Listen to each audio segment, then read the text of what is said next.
क्रिस्त में मोर प्यारे भाई बहन और आयो आबा सब जन के जय जिसु जय मसीह की। रोमन के प्यारे भाई मोय आविदाने का फिर से रोमन के मज़े हाजिर हो एक छोटे वीडियो के साथ में। जैसन ओके मैं चेष्टा करबो हिंदी में बात करे लेकिन कहीं कि मोर वीडियो के शायद ही फेसबुक में यूट्यूब में बहुत कोई देखे ना, तो अगर मोर भाषा में बात करबो तो बहुत जन को समझ में नहीं आवी, तो हिंदी में बात करे के चेष्टा करबो। तो हम पिछले रविवार को यानी कि लास्ट संडे को हम ये उत्पत्ति के अध्ययन शुरू कर चुके हैं और हमारे बच्चों के साथ में पिछले रविवार में हम ये अध्ययन शुरू कर चुके हैं। तो हम जहाँ तक पहुँचे थे वो था द बुक ऑफ जेनेसिस, एक वचन से कम 5वां वचन कवर कर चुके हैं। अगर आप नहीं देखा है तो मेरा वीडियो चेक कर सकते हैं, मेरे चैनल को सब्सक्राइब करके। जैसे हमने पिछले रविवार में देख चुके हैं कि 5वां वचन तक परमेश्वर पृथ्वी को और आकाश को सृष्टि करते हैं, ठीक है। और पृथ्वी जैसे अंधकार से भरा हुआ था, पानी से भरा हुआ था, तो परमेश्वर उजियाला लाता है और उजियाला को अंधकार से भाग करता है। दो चीज़ बन जाता है, एक साइड में उजियाला बन जाता है और दूसरी तरफ हो जाता है अंधकार। परमेश्वर उजियाला को दिन कहते हैं, फिर अंधकार को हम जैसे रात कहते हैं, तो परमेश्वर रात कहते हैं। तब यहाँ तक तो हो चुका था। चैप्टर 1 एंड वर्स 6 यहाँ से शुरू करेंगे। तो आइए चले देखते हैं क्या लिखा है यहाँ में। फिर परमेश्वर ने कहा जाल के बीच एक ऐसा अंतर हो जाए कि जाल 2 भाग हो जाए। वचन 7वां, तब परमेश्वर ने एक अंतर करके उसके नीचे जाल और उसके ऊपर के जाल को अलग किया और वैसे ही हो गया। यानी कि ये परमेश्वर जो है ना 6वां वचन में कहते हैं कि परमेश्वर जो जाल था यहाँ में इनको भाग करते हैं। जो जाल पृथ्वी पे पूरा पृथ्वी में भरा हुआ था इनको भाग करते हैं 2 प्रकार, माने 2 भाग में। एक है ऊपर की भाग में और दूसरी नीचे के भाग में रखा जाता है। 2 भाग माने 2 अंतर में भाग करते हैं। तो परमेश्वर इन दोनों को एक ऊपर और एक नीचे भाग करके इनको दोनों तरफ पानी को भाग कर देते हैं, ठीक है। तो आगे चल करके 8वां वचन में कहते हैं कि परमेश्वर ने उस अंतर को आकाश कहा तथा सांझ हुई, फिर भोर हुआ। इस प्रकार दूसरा दिन हो गया। दोस्तों पिछले रविवार में हम पहला दिन में था, आज दूसरा दिन हो जाता है जब परमेश्वर इस पृथ्वी पर में जितना भी पानी था ये पानी को, ये जल को भाग करते हैं 2 भाग में। एक भाग को ऊपर रख देता है और परमेश्वर उसको ऊपर वाला अंतर को, ऊपर वाला भाग को परमेश्वर कहते हैं आकाश। और मैं दोस्तों बता देता हूँ ये KJV वर्जन जो है, ये दूसरा भाग को जो हम लोग आकाश कहते हैं इसको KJV वर्जन इंग्लिश ट्रांसलेशन में हेवन बोल के कहते हैं, ठीक है। तो क्या है कि परमेश्वर ऊपर जो आकाश हैं उनको हेवन कहते हैं। फिर सांझ होता है और ये सुबह हो जाता है, ये दूसरे दिन हो जाते हैं दोस्तों। फिर 9वां वचन में आइए देखते हैं क्या कहता है। फिर परमेश्वर ने कहा आकाश के नीचे का जल, जो नीचे हुआ था जल, उसी जल को कहते हैं कि एक स्थान में इकट्ठा हो जाए और सूखी भूमि दिखाई दे, और ऐसा ही हो गया। परमेश्वर की, दोस्तों मैं बता दूं, परमेश्वर की वचन से, परमेश्वर जो बात कर रहे थे वो वचन के सहारे से कर रहे थे। मैं इतना आपको बता दूं, परमेश्वर एक है। जैसे मैंने बताया था कि पिछले रविवार यूहन्ना के चैप्टर, यूहन्ना अध्याय 1 से जब हम पढ़ेंगे तो आपको मिल जाएगा कि यूहन्ना सारी सृष्टि प्रारंभ में किस तरह से हुआ था, तो इनको बताते हैं। तो यहाँ मैं आपको बता दूं कि परमेश्वर अपने वचन के साथ में ये जो करते हैं दूसरे दिन में, तो परमेश्वर अपने शब्द के साथ में, परमेश्वर अपने वचन के साथ में जो जल पृथ्वी में था, आकाश के नीचे वाला जल है कि नहीं, तो वही पृथ्वी के जल को परमेश्वर कहते हैं वचन के साथ में, यानी कि वचन के द्वारा कहते हैं कि एक जगह में इकट्ठा हो जाए, या तो एक स्थान में इकट्ठा हो जाए और सूखी भूमि दिखने लगे।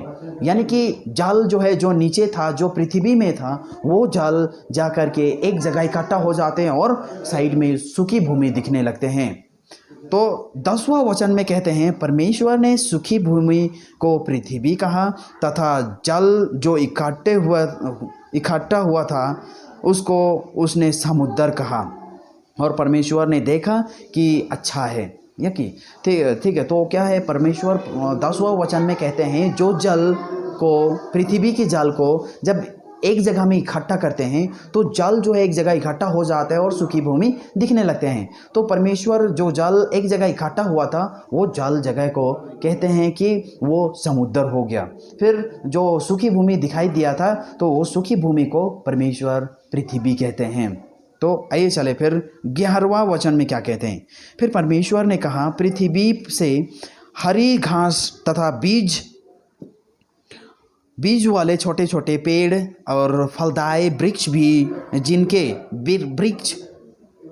बीज उन्हीं में एक की जाति के अनुसार होते हैं, पृथ्वी पर उगे, और ऐसा ही हो गया। तो परमेश्वर ने कहता है कि पृथ्वी पर, अब कहने का मतलब वो सूखी जमी पर, सूखी भूमि पर परमेश्वर कहते हैं कि एक हरी हरी घास, जो छोटे छोटे पेड़ जो अपने ही बीज के अनुसार उगे। तो परमेश्वर इस तरह जैसे बताते हैं तो इस तरह ही हो जाता है, और परमेश्वर जब देखता है तो परमेश्वर को बहुत अच्छा लगता है। ठीक है। तो 12वां वचन में कहते हैं, तो पृथ्वी से हरी घास और छोटे छोटे पेड़ जिनमें अपनी अपनी जाति के अनुसार बीज होता है और फलदायी वृक्ष, उनके बीज एक की जाति के अनुसार उन्हीं में होते हैं, उगे, और परमेश्वर ने देखा कि अच्छा है। तो परमेश्वर कहते हैं कि जैसे परमेश्वर ने कहा कि ये जो सूखी भूमि में ये जो भूमि दिख रहा है अभी, तो उसी भूमि में परमेश्वर ने कहता है कि हरी घास और छोटे छोटे पेड़ जो उनकी ही जाति में, इन्हीं की जाति में, जो आज निकला है फिर कल भी हो सकता है, ऐसा भी हो सकता है, इस तरह से मैंने तो घास निकल के आए, पेड़ निकल के आए, तो ऐसा ही हो जाता है। और परमेश्वर देखा है कि परमेश्वर को बहुत अच्छा लगता है। तो दोस्तों मैं यहाँ में रुक करके आपको एक एग्जाम्पल, एक उदाहरण के तौर में कुछ बताने चाहता हूँ। मैंने कई वीडियो भी देखा है जिनमें कहते हैं कि परमेश्वर जो बाइबल में है वो करप्ट वाला है, कहते हैं। ठीक है। जो बाइबल में परमेश्वर है वो करप्ट वाला है, यानी कि दूसरे जो बाइबल को ठीक रीति से पढ़ता नहीं है, या तो बाइबल के ज्ञान ठीक रीति से जिनका नहीं होता है, वो कहते हैं कि परमेश्वर जो है बाइबल में होने वाला ये करप्ट वाला है। या तो फिर परमेश्वर को कहते हैं कि देखो ये जो बाइबल वाला परमेश्वर है, ये कहते हैं कि पहले घास और छोटे छोटे पेड़ अपने ही जाति के अनुसार वो उगे, तो उग जाता है। और यहाँ सवाल उठता है दोस्तों, मैं ये भी बता दूं कि आपको कि जब जेनेसिस चैप्टर, यानी कि जेनेसिस की बुक जब पढ़ोगे आप, उत्पत्ति की ग्रंथ जब अध्ययन करोगे, तो दुनिया भर का सवाल आपको मिल जाता है, माने उठता है, सवाल उठता है। तो आपको फिर भी पढ़ते जाना है, क्योंकि जो परमेश्वर की वचन, परमेश्वर क्या अपने इच्छानुसार लिखवाया है या तो लिखा है, तो वो तो परमेश्वर की मर्ज़ी से लिखा है। जो हम ये आधा प्याऊ की भेजा से अगर हम सोचेंगे तो शायद ही परमेश्वर की जो सोच है, या तो जो सोच के अनुसार जो बनाया गया है, वो शायद ही हम समझ नहीं पाएंगे, क्योंकि हम अपने आप को परमेश्वर की तुल्य नहीं कर सकते हैं। तो यहाँ में दुनिया भर के सवाल और प्रश्न वो बहुत उठते हैं। तो मैं आपको बता दूं, मुझे भी होता है प्रश्न, दूसरों को भी होते हैं प्रश्न जब वो इस बुक को अध्ययन करते हैं। तो आइए चले, प्रश्न क्या होता है जो दूसरे लोग इस बाइबल के वचन को ठीक तरीके से नहीं पढ़ करके उनको प्रश्न उठते हैं। तो मैं बता दूं, जैसे दूसरे धर्म के लोग हैं वो कहते हैं कि आज हम जानते हैं कि एक पौधा जो है, एक पेड़ जो है, अपना खाना खुद बनाते हैं, जिसको हम कहते हैं इंग्लिश में फोटोसिंथेसिस। ठीक है। तो फोटोसिंथेसिस कब होता है एक प्लांट में, या तो एक वृक्ष में, एक पौधा में, एक पेड़ में कब होता है, जब सूर्य होता है। तो दोस्तों ये गंभीर बात है, और ये इनको समझने के लिए बहुत भी समय लग सकता है। तो मैं समय की ख्याल रखते हुए आपको जहाँ तक समझा पाता हूँ समझाऊँगा। परमेश्वर की मर्जी है तो ज़रूर मैं आपको सही खुराक दे पाऊंगा। ठीक है, तो क्या होता है कि आजकल का दिन में हम जानते हैं, जब साइंटिस्ट इसको डिस्कवर किया तो जानते हैं कि प्लांट जो है ना अपना खाना बना सकता है, अपना खुराक बना सकता है, वो सन के जरिए से, यानी कि सूर्य के जरिए से। जब सूर्य की तापमान होते हैं, जब सूर्य की किरण होते हैं ना, तो वो किरण के जरिए से वो आजकल की नहीं, अभी कहने का मतलब आगे भी, और ये जो पेड़ पौधा है वो पेड़ पौधा अपना खाना सूरज के किरण के हेल्प से वो बनाते हैं, उनकी मदद से वो खाना बनाते हैं। तो यहाँ सवाल इस तरह उठते हैं कि देखो यहाँ तो ना तो सूरज है और ना चांद है। तो परमेश्वर जब कहा है 14वां वचन में सॉरी ये 12वां वचन में कहते हैं कि अपने अपने जाति के अनुसार, बीज के अनुसार गाछ पौधा या तो फिर पेड़ छोटे छोटे जो भी होता है वो निकल रहा होता है। तो उसी प्रकार परमेश्वर के मर्जी से उग आता है और परमेश्वर ने देखता है कि उनको अच्छा लगता है, यानी कि परमेश्वर को अच्छा लगता है। तो यहाँ वो परमेश्वर को सवाल करते हैं कि ये देखो ये कैसा परमेश्वर है जो यहाँ में एक सूर्य भी नहीं है, और फिर यहाँ किस तरह से जी रहे होंगे ना, ये पौधे ये पेड़ किस तरह से जी रहे होंगे, वो सवाल करते हैं। तो यहाँ में शायद ही आपको सवाल मिलेगा। तो मैं आपको यहाँ से ये बताना चाहता हूँ कि देखो ये परमेश्वर की मर्जी से हो रहा है। तो परमेश्वर अपना जो अनुसार जो बनाना चाहता है, जो दृश्य में वो उनका सोच में बनाना चाह रहा है, तो ये परमेश्वर के सामने सब कुछ हो सकता है, क्योंकि ये अपने वचन के अनुसार, ये वचन के साथ में वो काम कर रहा है, तो जरूर हो सकते हैं। ठीक है, तो इनमें हम सवाल नहीं कर सकते हैं। जो अगर सवाल नहीं करते हैं तो हम उनको क्या भी कर सकते हैं, हम सच को सच बता सकते हैं। इतना अगर समझाए तो ठीक है, अगर नहीं समझाए तो हम तो नमस्ते करेंगे उनको। ठीक है, तो आइए चलते हैं आगे वाला वचन। कहने का मतलब 13वां वचन में क्या कहते हैं, तथा सांझ हुई फिर भोर हुआ, फिर इस प्रकार तीसरे दिन हो जाते हैं। तो यहाँ देखिए, दिन सबसे पहले परमेश्वर जो आकाश जो पूरा पृथ्वी भर में अंधकार फैला हुआ था, तो ये अंधकार को दो भाग करते हैं, उजियाला ला के एक साइड में उजियाला हो जाता है, दूसरे साथ में अंधकार हो जाते हैं। तो इस तरह से तीसरे दिन हो जाते हैं। तो वचन 14वां में कहते हैं कि फिर परमेश्वर ने कहा, दिन को रात से अलग करने के लिए आकाश के अंतर में ज्योतियाँ हो, और वे चिन्ह और नियत समयों और दिनों और वर्षों के कारण हो। ठीक है, तो 14वां वचन में कहते हैं जब तीसरे दिन हो जाते हैं, कंप्लीट हो जाते हैं, जो परमेश्वर कहते हैं कि आकाश, और वही आकाश को हेवन कहते हैं। तो यहाँ जा कर के परमेश्वर कहते हैं कि ज्योतियाँ हों, बड़ी बड़ी छोटी छोटी विभिन्न प्रकार में ज्योतियाँ हों। और ये जो ज्योतियाँ हैं ऊपर में, कहने का मतलब आकाश में, तो ये नियत चिन्हों को दर्शाएगा, और ये समयों को दर्शाएगा, ये दिनों को दर्शाएगा, और ये सालों को यानी कि वर्षों को दर्शा सकता है, या तो वर्षों के कारण हो सकता है।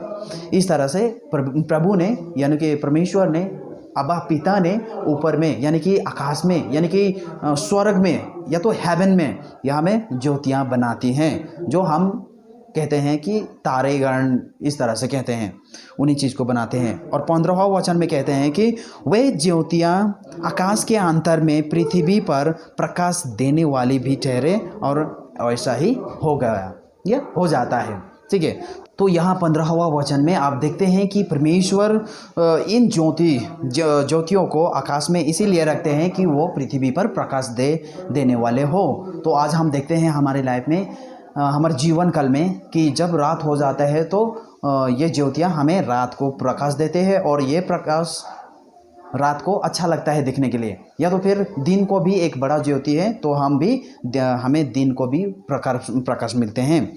तो 16वां वचन में अगर आप देखेंगे तो यहाँ लिखा है, तब परमेश्वर ने 2 बड़ी ज्योतियाँ बनाई, उनमें से एक बड़ी ज्योति को दिन पर प्रभुता करने के लिए बनाया, और तारेगण को भी बनाया। तो 16वां वचन में कहते हैं कि परमेश्वर यहाँ में 2 बड़ी ज्योतियाँ बनाते हैं, और एक ज्योति को दिन में प्रभुता करने के लिए, दिन को पूरी तरह से अपने अनुसार चलाने के लिए तो वहाँ रख देते हैं, दिन के प्रकाश के पार्ट में रख देते हैं और तारेगण बनाते हैं ऊपर में, छोटे छोटे तारे या बड़े बड़े तारे, इस तरह से तारेगण परमेश्वर बनाते हैं, या अपने शब्दों के साथ में या अपने वचनों के साथ में बनाते हैं। तो 17वां वचन में कहते हैं परमेश्वर ने उनको यानी कि ज्योतियाँ को उनको आकाश के अंतर में इसलिए रखा कि वे पृथ्वी पर प्रकाश दे।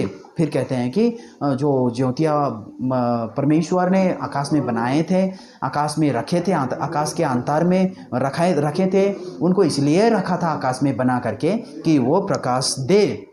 किसको? पृथ्वी को प्रकाश दे।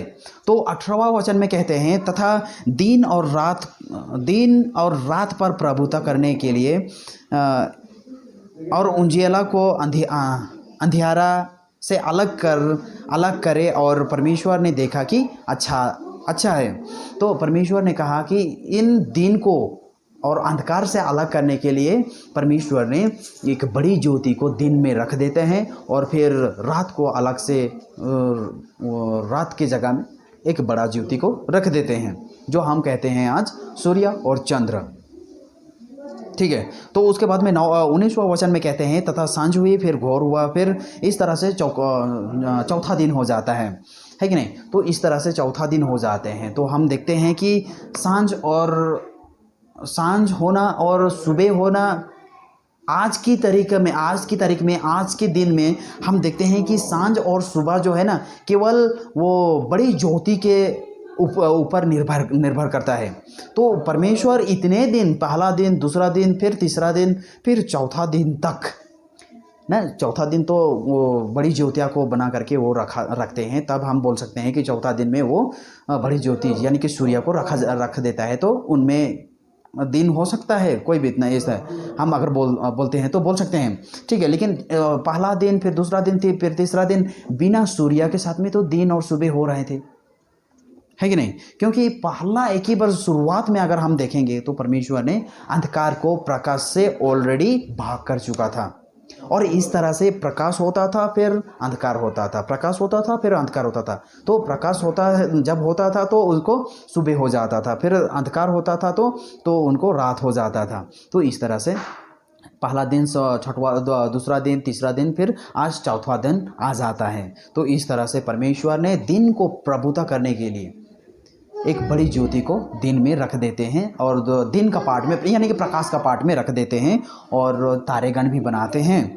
तो फिर इस तरह से चौथा दिन हो जाते हैं। तो 20वां वचन में कहते हैं कि फिर परमेश्वर ने कहा जल जीवित प्राणियों से बहुत ही भर जाए, और पक्षी पृथ्वी के ऊपर आकाश के अंतर में उड़े।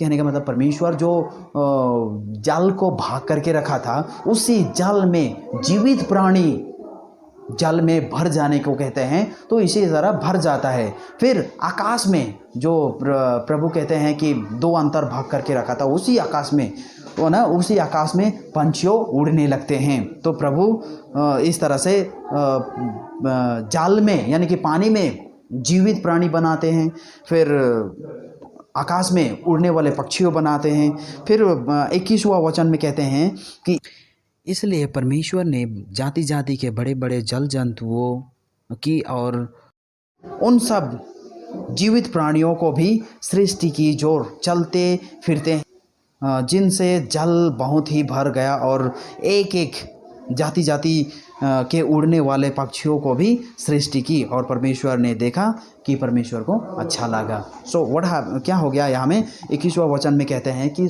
परमेश्वर इस तरह से जब जाल में जीवित प्राणी बनाते हैं और आकाश में उड़ते हुए पक्षियों को बनाते हैं, तो बड़े बड़े जीव जंतु भी बनाते हैं। जो जीवित प्राणी जो जल में रहते हैं वह अपने ही बीज के अनुसार, अपने ही जाति जाति के अनुसार उगे, मतलब बने।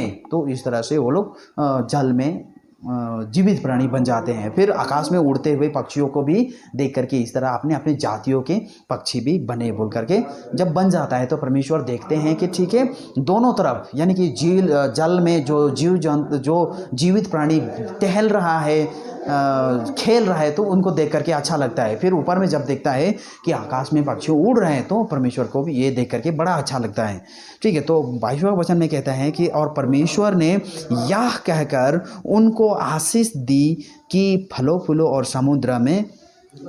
समुद्र के जाल में भर जाओ और पक्षी पृथ्वी पर बढ़े। इस तरह से उनको देख करके आशीष देते हैं। परमेश्वर जो जीवित प्राणी जाल में बनाए थे उनको भी आशीष देते हैं। जो प्राणी यानी कि जो पक्षी आकाश में उड़ते हुए दिख रहे थे उनको बनाते हैं, फिर उनको आशीष देते हैं। कहते हैं कि फलों फूलों और जाल में भर जाओ, यानी कि समुद्र में पूरे भर जाओ।